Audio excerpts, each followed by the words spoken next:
नमस्ते मेरे बच्चों, स्वागत है आप सभी का लर्न इन के बेहतरीन प्लेटफॉर्म पे। लर्न इन का मतलब है learn right in the right environment. सही पढ़ाई, सही मार्गदर्शन, सही एक एटमॉस्फेयर में। बेटा आप सब लोगों को पता है, जो बच्चे घंटों यूट्यूब पे डिस्ट्रैक्शन वाली वीडियो देखते हैं, जिनका नाम तो पढ़ाई की वीडियो होता है लेकिन पढ़ाई कम और बाकी सारी चीज़ें ज़्यादा होती है। जैसे जैसे एग्जामिनेशन नज़दीक आता है उनकी दिल की धड़कनें बढ़ने लगती हैं।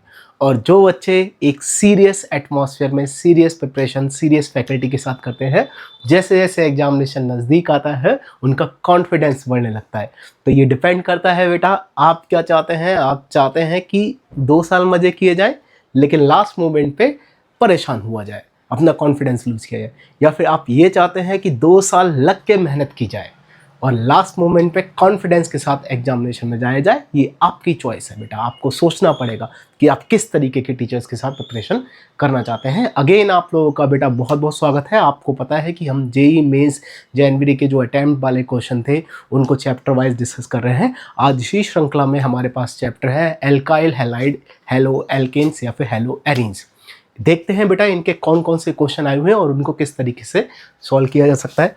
तो बेटा पहला क्वेश्चन है इसमें, the correct order of rate of reaction for the following reaction with respect to nucleophile is.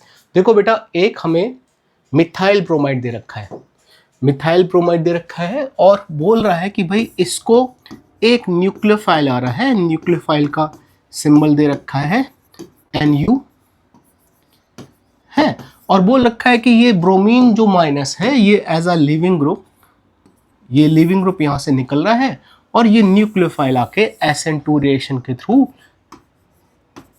वहां पे आके इलेक्ट्रॉन पेयर डोनेट कर रहा है और हमारे पास ब्रोमीन माइनस निकल जाता है और वहां पे न्यूक्लियोफाइल जाके लग जाता है। ये इस तरीके की रिएक्शन है, ठीक है। तो हमसे पूछा है भैया कौन सा न्यूक्लियोफाइल इसमें सबसे बढ़िया काम करेगा। अब देखो बेटा, जनरली जो होती है न्यूक्लियोफिलिसिटी जो होती है वो डायरेक्टली प्रोपोर्शनल टू क्या होती है, बेसिसिटी। जो अच्छा बेस है वो अच्छा न्यूक्लियोफाइल होता है। जनरली 99% मान लेते हैं कि बाकी कुछ केसों में डिफरेंट भी आता है, वो हम अलग से देखेंगे, लेकिन जनरली हम ये मानते हैं कि जो अच्छा बेस है वो अच्छा न्यूक्लियोफाइल भी होगा ही होगा। तो इसमें देखते हैं बेटा, अब आपको कैसे पता चलेगा भाई कौन सा अच्छा बेस है। आपको ये याद होगा बेटा कि हमेशा स्ट्रॉन्ग एसिड एक वीक कॉन्जुगेट बेस प्रोवाइड करते हैं और वीक कॉन्जुगेट बेस एक वीक न्यूक्लियोफाइल होते हैं, जबकि एक वीक एसिड एक स्ट्रॉन्ग कॉन्जुगेट बेस प्रोवाइड करते हैं और स्ट्रॉन्ग कॉन्जुगेट बेस जो होंगे वो अच्छे न्यूक्लियोफाइल भी होंगे ही होंगे बेटा। तो हमें केवल यही चेक करना है बेटा कि इसमें कौन से अच्छे बेस है और कौन से बेकार बेस है। अब जो हमें दे रखा है इनका जरा एसिड बनाते हैं। हमें क्या दे रखा है, हमें दे रखा है HClO4, ठीक है। यहां से क्या बनेगा HClO4, यहां से क्या बनेगा CH3COOH एसिटिक एसिड, यहां से क्या बनेगा फिनॉल PHOH। इस तरह से फिनॉल का स्ट्रक्चर होता है, आप सबको पता होगा। और लास्ट में क्या दे रखा है OH माइनस, OH माइनस कहां से है, वाटर से। अब इन सब की एसिडिक स्ट्रेंथ चेक करो। इसको लिख लेते हैं A, इसको लिख लेते हैं B, इसको लिख लेते हैं C और इसको लिख लेते हैं D। अब एसिडिक स्ट्रेंथ बताओ। एसिडिक स्ट्रेंथ आपको पता होगा बेटा कि पर क्लोरिक एसिड तो स्ट्रॉन्गेस्ट एसिड है, मतलब सबसे ज्यादा अच्छा एसिड कौन सा है, A। फिर ये जो कार्बोक्सिलिक एसिड है ये भी अच्छा एसिड है, क्यों, क्योंकि इसमें जब H पॉजिटिव निकल जाएगा तो वहां पे ऑक्सीजन में रेजोनेंस होने लगेगा, जिस रेजोनेंस की बेस से उनका कॉन्जुगेट बेस स्टेबलाइज हो जाएगा। तो ये दूसरे नंबर का एक अच्छा एसिड है। फिर उसके बाद कौन होगा, फिनॉल होगा हमारे पास एक अच्छा एसिड। फिर सबसे खराब एसिड कौन सा होगा, D, वाटर। तो अब क्या होगा, जब हम इनमें से H पॉजिटिव निकाल देंगे तो इनके कॉन्जुगेट बेस बनेंगे। तो कॉन्जुगेट बेस जो बनेंगे तो वीक एसिड का जो कॉन्जुगेट होगा वो कैसा बनेगा, स्ट्रॉन्ग बनेगा, और जो स्ट्रॉन्ग एसिड का कॉन्जुगेट बेस होगा वो कैसा बनेगा, वो वीक बनेगा, ठीक है। तो हमारे पास कॉन्जुगेट बेस हम लिख लेते हैं यहां पे बेसिक स्ट्रेंथ, बेसिक स्ट्रेंथ ये क्या आएगी, ये सबसे ज्यादा आएगी बेटा D की, देन C की, देन B की एंड देन आएगी A की, ठीक है। मतलब सबसे अच्छा न्यूक्लियोफाइल कौन होगा, OH माइनस, जिसके बाद कौन सा होगा फिनॉक्साइड आयन, उसके बाद कौन सा होगा एसीटेट आयन, और सबसे बाद में कौन आएगा परक्लोरेट एनाइन। ठीक है, तो ये ऑप्शन कहाँ पे दे रखा है, OH माइनस सबसे पहले, फिर फिनॉक्साइड, फिर एसीटेट और सबसे बाद में परक्लोरेट। ये हमें दे रखा है बेटा इन द ऑप्शन नंबर 3। तो इस क्वेश्चन का बेटा जो सही आंसर होगा वो होगा ऑप्शन नंबर 3। चलते हैं नेक्स्ट क्वेश्चन पे। नेक्स्ट क्वेश्चन में हमें दे रखा है बेटा कि the order of reactivity of following benzyl halide toward the reaction with KCl। देखो बेटा होना क्या है, देखो हमारे पास जो बेंजीन के बाद जो पहला कार्बन होता है उसको कौन सी पोजीशन बोलते हैं, बेंजाइलिक पोजीशन, और उस पे लगा है क्या, ब्रोमीन लगा है। ठीक है, और यहाँ पे कुछ लगा है, मान लेते हैं यहाँ पे X लगा है। अब होना क्या है, जो Cn माइनस है वो यहां से पहले ब्रोमीन माइनस निकलेगा, इस पे क्या बनेगा, बेंजाइलिक कार्बोकेटाइन बनेगा, यहाँ पे X लगाए, और इस बेंजाइलिक कार्बोकेटाइन पे जाके Cn माइनस का अटैक होने वाला है। अब यहाँ पे जो लगा है, अगर ये इलेक्ट्रॉन डोनेटिंग ग्रुप होगा तो जितने ज्यादा ये इलेक्ट्रॉन डोनेट करेगा, कार्बोकेटाइन जो बेंजाइलिक कार्बोकेटाइन है वो उतनी ज्यादा स्टेबल बनेगा। और अगर ये इलेक्ट्रॉन विड्रॉइंग ग्रुप होगा, जितना ज्यादा इलेक्ट्रॉन विड्रॉइंग ग्रुप होगा, कार्बोकेटाइन क्या होगा, उतना ही अनस्टेबल होगा, तो रिएक्शन नहीं होना चाहिए। तो जस्ट हमें इस क्वेश्चन में करना क्या है, हमें इस क्वेश्चन में देखना है बेटा कि कौन सा ग्रुप ज्यादा इलेक्ट्रॉन डोनेटिंग है और कौन सा ग्रुप कम डोनेटिंग है। किस किस को चेक करना है, हमें चेक करना है OH को, NH2 को, NO2 को और साथ में NO2 को। तो ये बेटा एक एक करके इनके इफेक्ट देख लेते हैं। ये हमारे पास प्लस R ग्रुप है, माइनस I भी है लेकिन प्लस R डोमिनेटिंग है। ये प्लस R ग्रुप है, माइनस I भी है लेकिन प्लस R डोमिनेटिंग है। ये माइनस R है और साथ में माइनस I है। मेटा पोजीशन पे रेजोनेंस तो लगेगा नहीं, तो यहाँ पे केवल क्या लगेगा, माइनस I। तो सबसे ज्यादा डोनेटिंग ग्रुप कौन सा होगा, सबसे ज्यादा डोनेटिंग ग्रुप होगा रेजोनेंस के through NH2 minus, then OH minus, then यहाँ पे विड्रॉल कम होगा क्योंकि ये मेटा पोजीशन पे है, और यहाँ पे विड्रॉल सबसे ज्यादा होगा क्योंकि ये पैरा पोजीशन पे। तो सबसे ज्यादा स्टेबल कार्बोकेटाइन बनेगा उस पे जिस पे लगा है NH2, उसके बाद बनेगा वहां पे जहां पे लगेगा OH, उसके बाद कहां पे बनेगा, यहां पे, क्योंकि ये विड्रॉ तो कर रहा होगा लेकिन कौन से इफेक्ट के थ्रू विड्रॉ करेगा, केबल माइनस I के थ्रू विड्रॉ करेगा। रेजोनेंस इसमें एप्लीकेबल नहीं है, लेकिन यहां तो बेटा दो आ गए, रेजोनेंस बहुत ज्यादा डोमिनेटिंग होगा, ऑल दो इंडक्टिव इफेक्ट काफी कम होगा क्योंकि काफी दूर लगा हुआ है, लेकिन तब भी रेजोनेंस इतना ज्यादा सफिशिएंट है कि वो उसको डिस्टेबलाइज करेगा। तो हमारे पास डोनेटिंग वाला ऑर्डर क्या है, सबसे ज्यादा आया B में, उसके बाद आया A में, देन उसके बाद आया D में और उसके बाद आया C में। तो एक बार चेक कर लेते हैं BADC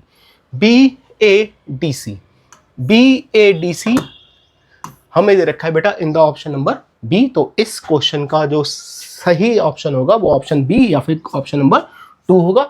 चलते हैं नेक्स्ट क्वेश्चन में। इसमें दे रखा है the correct order of rate of reaction of the following reactant with the nucleophile SN1 mechanism. SN1 mechanism मतलब कार्बोकेटाइन बनना चाहिए, जितना ज्यादा कार्बोकेटाइन स्टेबल बनेगा उतना ही वो जल्दी निकलेगा, जितना ज्यादा जल्दी निकलेगा उतना ज्यादा रेट फास्ट होगा।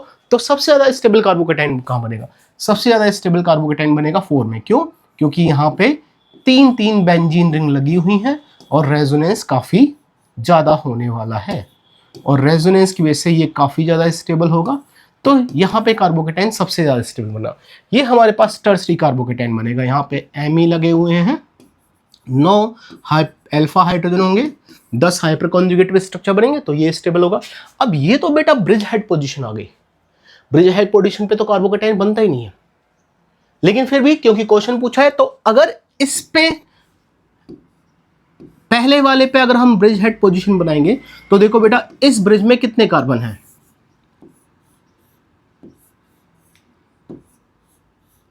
यहां पे बीच वाले ब्रिज की बात करते हैं, 1 2 3 4 टोटल ब्रिज में कितने कार्बन हैं, दोनों को मिलाने वाले कितने कार्बन हैं, 2। ठीक है, जबकि इस वाले में देखेंगे तो आप देखो यहां पे केवल कितना कार्बन है, 1।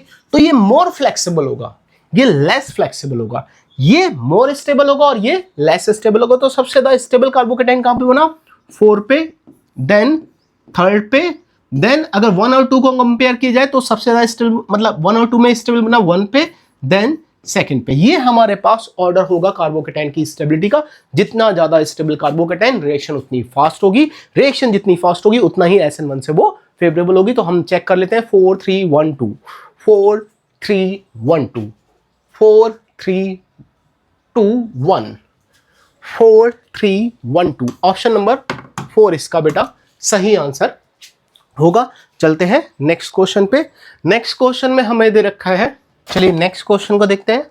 नेक्स्ट क्वेश्चन में है as compare to the cyclohexane which of the following statement apply to chlorobenzene. मतलब एक हमें दे रखा है साइक्लोहेक्सेन दे रखा है और एक हमें दे रखा है क्लोरोबेंजीन, और हमें बताना है कि कौन कौन से स्टेटमेंट या फिर पॉइंट यहां पे जो दे रखे हैं वो क्लोरोबेंजीन के लिए सही है। The magnitude of negative charge is more on the chlorine atom. देखो बेटा यहां पे ये क्लोरीन के ऊपर डेल्टा नेगेटिव होगा, इस क्लोरीन के ऊपर और इस कार्बन के ऊपर डेल्टा पॉजिटिव, लेकिन क्लोरोबेंजीन में तो क्या होगा, क्लोरोबेंजीन में तो रेजोनेंस होगा। रेजोनेंस की वजह से हमारा जो अगला रेजोनेटिंग स्ट्रक्चर बनेगा वो कुछ इस तरह से, यहां पे नेगेटिव चार्ज आया, यहां पे डबल बॉन्ड और क्लोरीन के ऊपर क्या आया, पॉजिटिव चार्ज। और हमसे बोल रखा है कि chlorine the magnitude of negative charge is more on the chlorine atom, ये गलत हो रहा है। क्लोरोबेंजीन पे तो क्या है, पॉजिटिव चार्ज है, नेगेटिव चार्ज थोड़ी ना, तो ये वाला स्टेटमेंट कैसा है, फॉल्स है। फिर दे रखा है CCl bond has the partial double bond character. देखो बेटा यहां पे कार्बन और क्लोरीन के बीच में क्या है, डबल बॉन्ड का करेक्टर है, तो ये स्टेटमेंट तो कैसा हो रहा है, सही हो रहा है, तो ये वाला स्टेटमेंट सही है। CCl bond is less polar.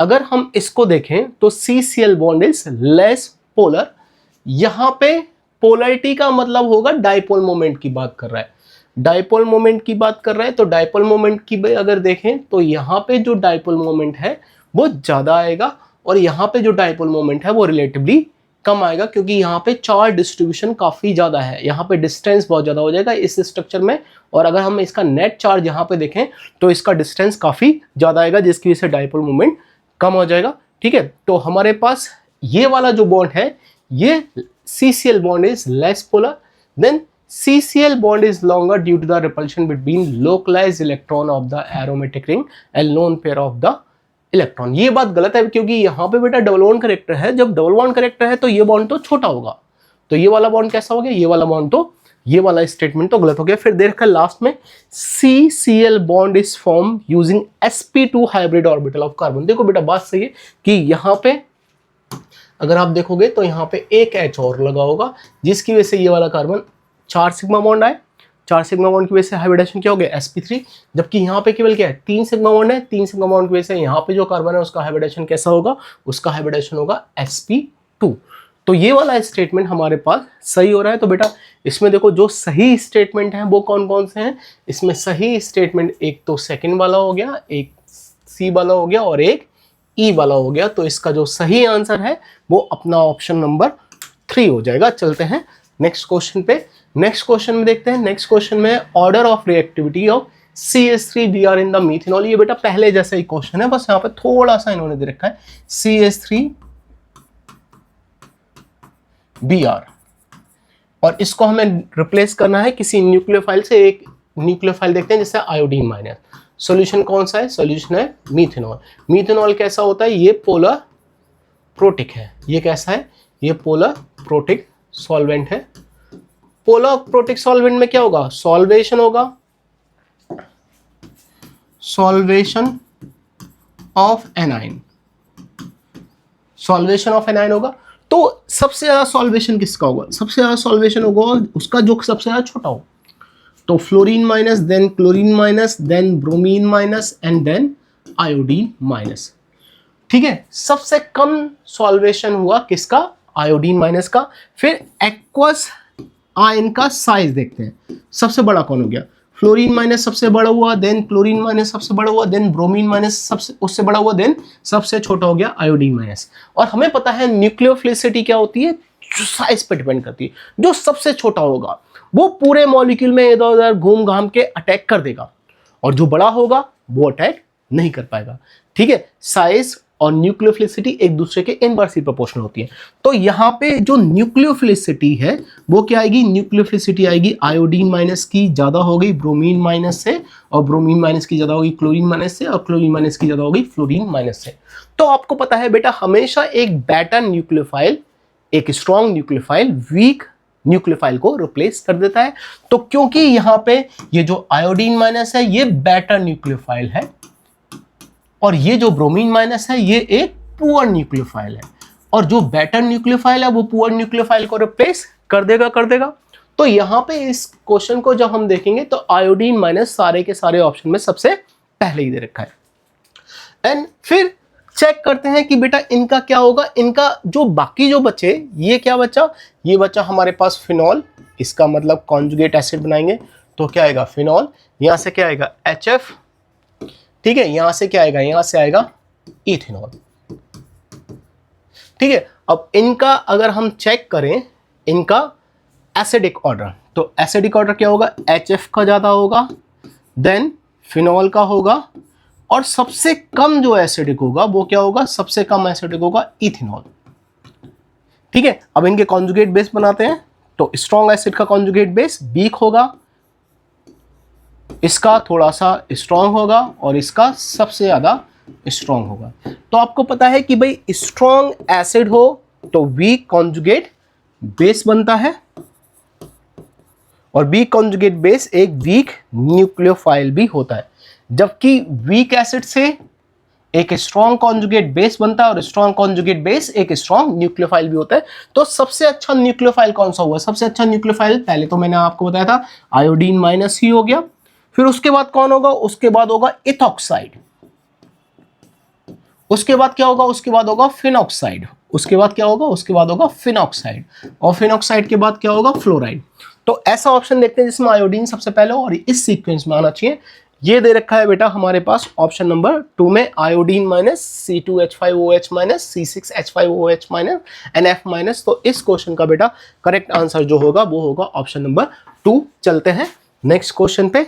Next question में देखते हैं बेटा क्या दे रखा है। इसमें दे रखा है die bromo compound P molecular formula C5H10Br2 when heated with the excess soda lime, ठीक है, soda amide followed by the treatment with the dilute HCl give Q, and on warming Q with the mercuric sulfate with dilute sulfuric acid yield R which give the positive tolerance test। अब आप देखो बेटा इसमें basically आपको याद आ रहा होगा कि ये एक एल्कीन की रिएक्शन है। जैसे इस तरह से हम देखें एल्कीन, अगर इसकी रिएक्शन हम H2SO4 इसका हाइड्रेशन कराते हैं इन प्रेजेंस ऑफ HgSO4, तो एक वाटर मॉलिक्यूल का एडिशन होता है, एक वाटर मॉलिक्यूल के एडिशन के बाद क्या बनता है, इनॉल बनता है।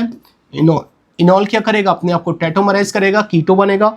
और अगर यहाँ पे असाइल ग्रुप आ गया, अगर यहाँ पे असाइल ग्रुप आ गया, असाइल ग्रुप क्या होता है COCH3, असाइल ग्रुप आ गया तो इसकी आयोडोफॉर्म वाली रिएक्शन हो सकती है। तो हमें यही सोचना है कि किस में ट्रिपल बॉन्ड बनेगा। पहली बात तो ये, क्योंकि भाई क्या कर रहा है वो हमारे पास क्या करा रहा है, NaNH2 से करा रहा है। NaNH2 से जब रिएक्शन होगी तो क्या होगा, पहली बार डबल बॉन्ड आएगा डिहाइड्रोब्रोमिनेशन, फिर सेकंड टाइम फिर से डिहाइड्रोब्रोमिनेशन होगा और डबल बॉन्ड जो होगा वो ट्रिपल बॉन्ड में कन्वर्ट होगा। तो पहला तो हमें ये सोच के चलना है किस में ट्रिपल बॉन्ड बनना है, और ट्रिपल बॉन्ड बनने के बाद डबल बॉन्ड बनने में उसमें हाइड्रेशन कराएंगे, हाइड्रेशन करा के इनॉल फॉर्म बनाएंगे, और इनॉल फॉर्म बना के उसको टेट्रामराइज करके कीटोन में कन्वर्ट कर देंगे, और देखेंगे कि इसमें असाइल ग्रुप आ रहा है, जिसमें असाइल ग्रुप आ रहा है उसी में आयोडोफॉर्म रिएक्शन होगी। अब जरा पहले वाले को देखते हैं, यहां से क्या होगा। यहां पे देखो बेटा, मान लो आपने ये ब्रोमीन निकाला, ठीक है, और आपने यहां से या फिर यहां से H निकाला, किसी से भी आप H निकाल लो, चीज एक ही जैसी है। जैसे मान लो मैंने यहां से एक H निकाला और यहां पे एक ब्रोमीन भी लगाए और यहां पे एक CH3 है ये वाला।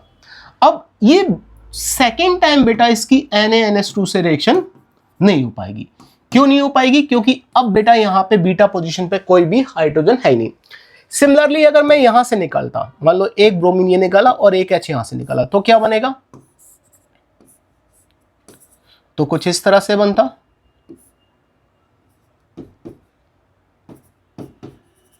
अब भी बेटा दिक्कत यही आएगी, अगर आप सेकंड टाइम एलिमिनेशन कराना चाहोगे तो एलिमिनेशन हो गई नहीं, यहां से ब्रोमीन माइनस निकलने के बाद यहां पे कोई H है ही नहीं, तो इसका सेकंड टाइम फिर से NaNH2 के साथ रिएक्शन नहीं हो पाएगी, तो इसको छोड़ दो। अब इसमें आप देखो बेटा क्या करोगे, इसमें अगर आपने ये ब्रोमीन निकाला तो यहां पे H नहीं है बीटा पोजीशन पे, ये ब्रोमीन निकाला तो यहां पे H नहीं है, मतलब इसकी रिएक्शन NaNH2 से नहीं होगी। अब इसमें जरा चेक करो बेटा, इसमें अगर आप सोचो ये ब्रोमीन निकाला तो ये एक H यहां से निकल सकता है, तो क्या बनेगा, यहां पे बनेगा कुछ इस तरह से,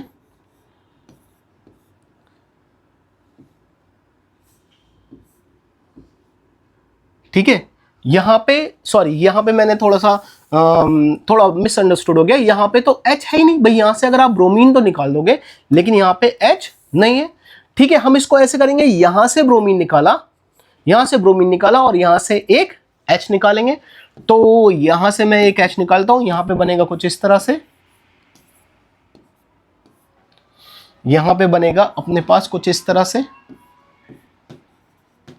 अगर मैं इसका बेटा ऑक्सी मतलब इसका मैं हाइड्रेशन करा दूं मर्क्यूरी सल्फेट से, तो भी यहाँ पे डबल बॉन्ड अगर O आ भी जाएगा तो यहाँ पे कोई भी CH3 ग्रुप नहीं आएगा, यहाँ पे CH3 नहीं आएगा क्योंकि यहाँ पे ऑलरेडी ब्रोमीन लगा हुआ है, तो यहाँ पे भी रिएक्शन नहीं होगी। अब जरा इसको सोचते हैं, जो हमारा आंसर है, मैंने पहला ब्रोमीन निकाला और यहाँ पे 3 हाइड्रोजन लगे हुए हैं, एक यहाँ से हाइड्रोजन भी निकाला, तो क्या बनेगा, मेरे पास कुछ इस तरह से बना। यहाँ पे अभी एक ब्रोमीन है लगा हुआ और यहाँ पे क्या आ गया, एक डबल बॉन्ड आ गया, अभी भी 2 H यहाँ पे होंगे। एक बार और NaNH2 से रिएक्शन कराइए, तब क्या बनेगा, तब आपके पास कुछ इस तरह से बनेगा। यहाँ पे एक डबल बॉन्ड आ गया, अभी यहाँ पे हाइड्रोजन लगा हुआ है। ठीक है, अब इसका ऑक्सीमर्क्यूरेशन डीमर्क्यूरेशन, सॉरी मैंने ऑक्सीमर्क्यूरेशन बोल दिया, मर्क्यूरिक सल्फेट और साथ में सल्फ्यूरिक एसिड के साथ हाइड्रेशन कराइए, तो क्या बनेगा, तो यहां पे पहले इनॉल बनेगा कुछ इस तरह से, ये इनॉल अपने आप को टेट्रामराइज करेगा, कुछ इस तरह से, और यहां पे क्या आ गया, CH3 आ गया। और अगर आप चेक करो तो यहां पे एक असाइल ग्रुप आ गया, तो ये आइडोफॉर्म रिएक्शन दे देगा। तो हमारे पास इस क्वेश्चन का बेटा जो सही आंसर है, वो सही आंसर है ऑप्शन नंबर डी। मैंने तो देखो बेटा चारों आपको सॉल्व करके दिखाए।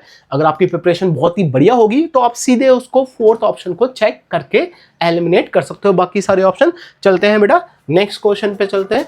नेक्स्ट क्वेश्चन जो है वो है क्वेश्चन नंबर 7। देखते हैं इसमें क्या दे रखा है। इसमें दे रखा है the consider all structural isomer of the molecular formula C5H11 bromine, ठीक है, are separately treated with the aqueous KOH to give the respective substitution product without any rearrangement. rearrangement बेटा कंसिडर नहीं करना है। The number of product which can exhibit optical isomerism, काफी simple question है बेटा, isomerism का भी यूज है। तो देख लो C5H11 ब्रोमीन के कौन कौन से आइसोमर बनेंगे। देखो बेटा एक ये बनेगा, ये ऑप्टिकल आइसोमर नहीं है, इसमें ऑप्टिकल एक्टिविटी नहीं है। एक ये बनेगा, इसमें ऑप्टिकल एक्टिविटी है, ये कायरल है, ठीक है। एक ये बनेगा, यहां पे कोई ऑप्टिकल एक्टिविटी नहीं होगी। फिर एक ये बनेगा, यहां पे अगर मैंने बनाया तो ये वाला देखो, ये वाला कायरल हो गया। फिर एक ये बनेगा, लेकिन इसमें कोई कायरलिटी नहीं है। फिर एक ये बनेगा, अगर आप चेक करो तो यहां पे ये वाला कायरल हो गया, यहां पे ये वाला कायरल हो जाएगा, ठीक है। और कौन सा बनेगा, एक ये बनेगा,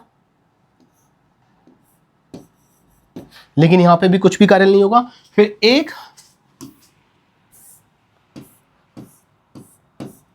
ये बनेगा, इसमें भी कोई कायरलिटी नहीं है। अब हमने जब इसका सब्स्टिट्यूशन रिएक्शन कराई थ्रू द SN1, तो यहां पे क्या आ गया, यहां पे OH आ गया, यहाँ पे OH आ गया, यहाँ पे OH आ गया, एक OH यहाँ पे आया, एक OH यहाँ पे आया, एक OH यहाँ पे आया, एक OH यहाँ पे और एक OH यहाँ पे। तो यहाँ पे एक OH, यहाँ पे एक OH, यहाँ पे एक OH, ठीक है, यहाँ पे एक OH, एक OH यहाँ पे, एक OH यहाँ पे, एक OH यहाँ पे और एक OH यहाँ पे और एक OH यहाँ पे आ गया। अब आप देखो जो पहले कायरल था वो बाद में भी कायरल ही रहा। पहले ये कायरल था, अभी भी कायरल है। फिर ये वाला कायरल था, अभी भी कायरल है। ये वाला कायरल था, अभी भी कायरल है और बाकी कोई भी कायरल नहीं है। तो ले देखिए कितने प्रोडक्ट कायरल आ रहे हैं बेटा, केवल 3 प्रोडक्ट ही हमारे पास कायरल आ रहे हैं। तो इसका जो आंसर होगा वो क्या होगा, वो होगा 3 हो जाएगा आंसर बेटा। चलते हैं नेक्स्ट क्वेश्चन पे। अगले क्वेश्चन में कि given below 2 are 2 statement, CCl bond is stronger than in the CH2CHCl then the CH3CH2Cl। देखो बेटा ये बात सही है, यहाँ पे ये अगर आपको दिख रहा है तो ये आपको सिंगल बॉन्ड दिख रहा होगा, यहाँ पे आपको ये क्या दिख रहा होगा, सिंगल बॉन्ड दिख रहा होगा। लेकिन रेजोनेंस जब कराएंगे तो रेजोनेंस में क्या होगा, ये पाई इलेक्ट्रॉन इधर जाएगा और क्लोरीन यहाँ पे अपना एक डबल बॉन्ड दे देगा, जिसकी वजह से यहाँ पे रेजोनेटिंग स्ट्रक्चर बनेगा। वो किस तरह से होगा, वो होगा CH2CH double bond Cl positive. और रेजोनेंस की वजह से अगर आप चेक करो तो यहाँ पे ये क्या आ गया, यहाँ पे ये डबल बॉन्ड करेक्टर आ गया, और डबल बॉन्ड आने की वजह से बॉन्ड लेंथ कम हो जाएगी और बॉन्ड एनर्जी, बॉन्ड स्ट्रेंथ ज्यादा हो जाएगी। तो ये वाला बॉन्ड स्ट्रॉन्गर हो गया बिकॉज ऑफ डबल बॉन्ड, और ये बॉन्ड सिंगल है तो ये वीक हो गया। तो पहला वाला स्टेटमेंट कैसा हो गया, true. Then given the given optically active molecule, बेटा ये बात बिल्कुल सही है। अगर आप इसको चेक करो तो इसमें एक Cl, एक Et, एक Me और एक PH टेट्राहेड्रल कार्बन है और चारों ग्रुप अलग अलग हैं। तो ये तो कार्डिनलिटी की कंडीशन है भाई, चारों ग्रुप डिफरेंट डिफरेंट होने चाहिए। तो ये स्टेटमेंट कैसा है, ये स्टेटमेंट ट्रू है। और पहला वाला स्टेटमेंट भी कैसा है, पहला वाला स्टेटमेंट भी बेटा ट्रू ही है। तो इसमें देखते हैं हमारे पास कैसा आया, हमारे पास, अच्छा जस्ट 1 मिनट, मैंने इसका नीचे वाला पार्ट देख लेते हैं। इसमें बोला कि the hydrolysis gives a solution can rotate plane polarized light. अच्छा इसका हाइड्रोलिसिस कराना है बेटा हमें, तो ये ऑप्शन को चेक कर लेते हैं पहले। देखो यहां पे बेटा हाइड्रोलिसिस में OH माइनस होगा, ठीक है, ये OH माइनस होगा और ये जाके अटैक करेगा क्लोरीन पे। तो यहां पे क्या बनेगा, यहां पे बनेगा कार्बोकेटाइन PH MEET, कार्बोकेटाइन बनेगा। और जब कार्बोकेटाइन बना तो ये बनेगा प्लेनर, ये कुछ इस तरह से बनेगा CPH MEET। जो कार्बोकेटाइन में जो वैकेंट ऑर्बिटल होगा उसका lobe above the plane and below the plane होगा। अब यहां पे कौन आके अटैक करेगा, यहां पे आके अटैक करेगा OH माइनस। तो OH माइनस का चांसेस होगा 50% above the plane and 50% below the plane. तो 50% क्या बनेगा, 50% जब अबव द प्लेन होगा A, इसको बोल देते हैं, और B। A जो बनेगा वो क्या बनेगा, A जो बनेगा वो बनेगा OH PH ET एंड साथ में Me। जब नीचे से अटैक होगा, बी साइड से अटैक होगा, तो क्या बनेगा, तो OH PH ET and Me। अब आप देखो बेटा ये भी कार्यल और ये भी कार्यल, ये एक दूसरे की मिरर इमेज है, एक D और एक L। तो मिक्सचर क्या बना, मिक्सचर में कोई प्योर एनहांसोमर थोड़ी ना आया, कोई प्योर थोड़ी ना आया, ये तो क्या गया, ये तो रेसमिक मिक्सचर आ गया, ये रेसमिक मिक्सचर आ गया। ठीक है, अब इसको देखते हैं। जो इन्होंने बोला कि भैया ये गिवन ऑप्टिकल एक्टिव कंपाउंड है, हाइड्रोलिसिस करने के बाद ये जो है ये प्लेन पोलराइज्ड लाइट को रोटेट कर देगा। कैसे करेगा भाई, जो प्रोडक्ट आया वो तो रेसमिक मिक्सचर आया। रेसमिक मिक्सचर ऑप्टिकली इनएक्टिव होता है due to the external compensation, एक मॉलिक्यूल दूसरे मॉलिक्यूल की ऑप्टिकल एक्टिविटी को कैंसिल आउट कर देता है। तो बेटा यहां पे क्या हुआ, पहला स्टेटमेंट तो भाई ट्रू हो रहा है और दूसरा स्टेटमेंट कैसा हुआ, फॉल्स। तो statement 1 is true and statement 2 is false. ये बेटा सही आंसर हो जाएगा। चलते हैं नेक्स्ट क्वेश्चन पे। नेक्स्ट क्वेश्चन बहुत ही सिंपल सा क्वेश्चन है बेटा, आप लोगों को दिन को पता होगा। देखो एक एक करके चेक कर लेते हैं। विनाइल क्लोराइड ये वाला है, बेंजाइल क्लोराइड ये वाला है, एल्काइल क्लोराइड ये वाला है और अलाइल क्लोराइड ये वाला है। देखो ये वाला जो आपको याद होगा, इसको कॉमन नेम ही इसका क्या है, विनाइल क्लोराइड।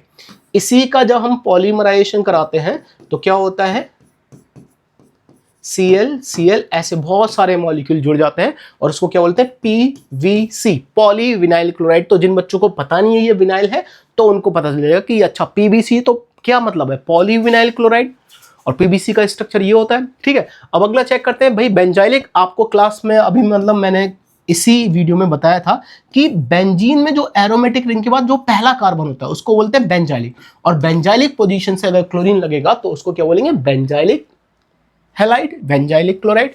फिर अब आप देखो एलाइलिक, एलाइलिक का मतलब होता है एक ऐसा सिस्टम जहां पे रेजोनेंस पॉसिबल हो जाए। देखो बेटा अगर मान लो यहां से मैं क्लोरीन को निकाल देता हूं, क्लोरीन माइनस को निकाल देता हूं, तो यहां पे आएगा पॉजिटिव चार्ज और पॉजिटिव चार्ज डीलोकलाइजेशन में पार्टिसिपेट करना शुरू कर देगा। तो ये रेजोनेंस हो रहा है, इसको बोलते हैं एलाइलिक। और यहां पे अगर आप देखो इस वाले ऑप्शन में, इसमें कोई भी रेजोनेंस नहीं होगा, ये सिंपल एक सेकेंडरी एल्काइल हैलाइड दे रखा है। तो दोबारा से चेक कर लेते हैं। विनाइल क्लोराइड थर्ड, ऐसे देख लेते हैं, विनाइल क्लोराइड थर्ड, ठीक है, benzyl chloride 4, alkyl chloride 2nd and allyl chloride 1, 3rd 4th 3 4 2 1 3 4 2 1 3 4 3 4 2 1। तो बेटा इसका जो आंसर आ जाएगा ये आ जाएगा ऑप्शन नंबर 4। चलते हैं नेक्स्ट क्वेश्चन पे। नेक्स्ट क्वेश्चन देखते हैं बेटा। The Grignard reagent RMgBr react with the water and form a gas Q. 1 gram of Q occupied 1.4 decimeter cube at STP. P on the reaction with the dry ice in the dry ether followed by the hydrolysis form a compound Z. 1 mole 0.1 mole of the compound Z in the weight। देखो बेटा यहाँ पे क्या होगा, इन्होंने बोल रखा है कि RMgX गिग्नार्ड एजेंट है, यहाँ पे इसके ऊपर नेगेटिव चार्ज होगा जो एक बेस की तरह काम करेगा। ठीक है, अब इसकी रेशा हमने वाटर से कराई, तो ये जो बेस है ये क्या करेगा, ये वाटर का H पॉजिटिव लेगा, वाटर का इसने H पॉजिटिव निकाल दिया, क्या बचा RH बना। ये में भी कोई गैस भी हो सकती है। अब इसके बारे में बोल रखा है इसका 1.4 डेसीमीटर क्यूब मतलब लीटर, एसटीपी पे कितना वेट कितना ऑक्यूपाई करता है, इसका 1 ग्राम होता है। मतलब हम बोल सकते हैं 1 ग्राम ऑफ दैट गैस, ऐसे लिख सकते हैं 1.4 litre of gas at STP occupy how much, occupy 1.1 gram, 1 gram. Then what about the 1 litre, 1 litre of gas at STP will occupy 1 upon 1.4. Then what about 22.4? 22.4 litre of gas, इसका मतलब क्या है, हम क्या निकाल रहे हैं, मोलर मास। ये कितना आ जाएगा, ये आ जाएगा 22.4 डिवाइड बाय 1.4 और ये आ जाएगा बेटा 16 ग्राम। मतलब ये जो हमारे पास गैस निकली है इसका मोलर मास कितना होगा, इसका मोलर मास होगा 16 ग्राम। तो ये कौन सी गैस होगी, ये होगी CH4। मतलब जो RMgX होगा वो क्या होगा, CH3 नेगेटिव MgX होगा। अब इस CH3 नेगेटिव की रिएक्शन इस एज पर द क्वेश्चन, इस CH3 नेगेटिव की रिएक्शन हमने ड्राई आइस से कराई। ड्राई आइस मतलब CO2। ये रिएक्शन किस तरह से होगी, ये रिएक्शन बेटा कुछ ऐसे होगी, यहाँ पे ये पाई इलेक्ट्रॉन डेंसिटी ऑक्सीजन पे जाएगी, इस पे पॉजिटिव चार्ज आएगा और यहाँ पे जाके ये अटैक कर देगा। क्या बनेगा, CH3CO नेगेटिव। ठीक है, अब इसका हमने क्या किया, इसका कर लिया हाइड्रोलिसिस, हाइड्रोलिसिस कर लिया तो यहाँ पे क्या आ जाएगा, एक H पॉजिटिव आ जाएगा, क्या बन गया, एसिटिक एसिड बन गया। ठीक है, एसिटिक एसिड के 1 मोल का मास कितना होता है, 1 मोल का मास होता है 60 ग्राम। तो 1 मोल का मास होगा 60 ग्राम, तो 0.1 मोल का मास कितना होगा, 0.1 मोल का मास होगा 6 ग्राम। तो बेटा हमारे पास जो आंसर आएगा वो क्या आएगा, वो आएगा 6 ग्राम। बहुत ही सिंपल सा क्वेश्चन है। ठीक है, कंफ्यूजन की कोई दिक्कत ही नहीं है। ठीक है, अगला चलते हैं। अगला क्वेश्चन है बेटा हमारे पास, which of the following is not correctly represent. ठीक है, तो बेटा देखो यहाँ पे CH3 ब्रोमीन, यहाँ पे इलेक्ट्रोफिलिक एरोमेटिक सब्स्टिट्यूशन रिएक्शन होगी। तो इलेक्ट्रोफिलिक एरोमेटिक सब्स्टिट्यूशन रिएक्शन होगी तो ऑर्थो एंड पैरा पोजीशन पे प्रोडक्ट बनेगा। बात बिल्कुल सही है। ये भी रिएक्शन बिल्कुल बेटा सही दे रखी है, ये भी रिएक्शन बिल्कुल सही दे रखी है, फ्री रेडिकल के साथ रिएक्शन होगी। लेकिन ये रिएक्शन गलत दे रखी है। क्यों, क्योंकि अगर हम ये रिएक्शन कराएंगे तो आपको पता है कि वो H निकलेगा जिसके निकलने के बाद फ्री रेडिकल स्टेबल बने। तो यहां पे अगर आप देखो तो एक H ये है और एक H ये है। अगर ये वाला H निकाला हमने, A वाला A पोजीशन वाला H निकाला, तो हमारे पास क्या बनेगा, हमारे पास बनेगा कुछ ऐसे CH3 फ्री रेडिकल। ये मोस्ट स्टेबल फ्री रेडिकल है। तो एक तो ब्रोमीन यहां पे लग सकता है, एक प्रोडक्ट ये बनेगा Me और एक ब्रोमीन यहां पे लगेगा, ये सबसे ज्यादा यील्ड वाला प्रोडक्ट बनेगा। एक क्या होगा, रेजोनेंस हो सकता है बेटा, सॉरी रीअरेंजमेंट हो सकता है, रीअरेंजमेंट होगा रेजोनेंस के थ्रू। तो ये क्या होगा, ये डबल बॉन्ड यहां पे आ गया और फ्री रेडिकल यहां पे आ गया। ठीक है, तो यहां पे अगर ब्रोमीन फ्री रेडिकल का अटैक होगा तो प्रोडक्ट क्या बनेगा, तो एक प्रोडक्ट ये बन सकता है, एक ब्रोमीन यहां पे आ गया। ठीक है, अब अगर हमने ये B वाला H निकाला, ठीक है, तो B की साइड से क्या बनेगा, B की साइड से एक ऐसा कंपाउंड बनेगा जहां पे CH3 यहां पे हो और यहां पे आए फ्री रेडिकल। तो जब इस फ्री रेडिकल के साथ ब्रोमीन जुड़ेगा तो क्या बनेगा, ब्रोमीन, और ये फ्री रेडिकल भी एक बार रेजोनेंस में पार्टिसिपेट करके डीलोकलाइज हो जाएगा। तो यहां पे CH3, यहां पे डबल बॉन्ड आ गया और फ्री रेडिकल यहां पे आ गया। जब फ्री रेडिकल यहां पे आ गया, यहां पे ब्रोमीन जुड़ा तो क्या बनेगा, तो हमारे पास बन जाएगा CH3 यहां पे, और यहां पे आ जाएगा बेटा ब्रोमीन। ये प्रोडक्ट बनेंगे हमारे पास, टोटल 4 प्रोडक्ट बनेंगे, 4 डिफरेंट टाइप ऑफ प्रोडक्ट बनेंगे। एक ये कायरल भी होगा, ठीक है, एक ये, इसमें ये वाला जो एटम है ये कायरल होगा, इसमें एक ये बनेगा, इसमें ये वाला कायरल होगा, ये वाला भी कायरल होगा, और एक बनेगा ये, इसमें भी ये 2 कायरल होंगे। ऑल्दो कायरलिटी पूछनी है, जस्ट मेरे दिमाग में आ गया तो आपको साथ साथ बता दिया। तो इसका मतलब यहां पे जो हमारा सही आंसर है वो ऑप्शन है 4।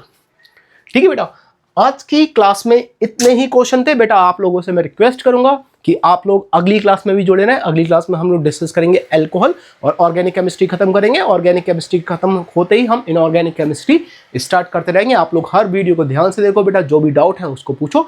इस क्लास के जो भी ये हमने क्वेश्चन डिस्कस किए, इनकी एक PDF आपको हमारे टेलीग्राम ग्रुप में मिल जाएगी। आप टेलीग्राम ग्रुप में उसको ज्वाइन कर सकते हैं। इसके साथ साथ आपको इस वीडियो के डिस्क्रिप्शन में हमारे सारे ही कॉन्टैक्ट वाली लिस्ट मिल जाएगी, हमारा व्हाट्सअप नंबर, इंस्टाग्राम, एवरीथिंग।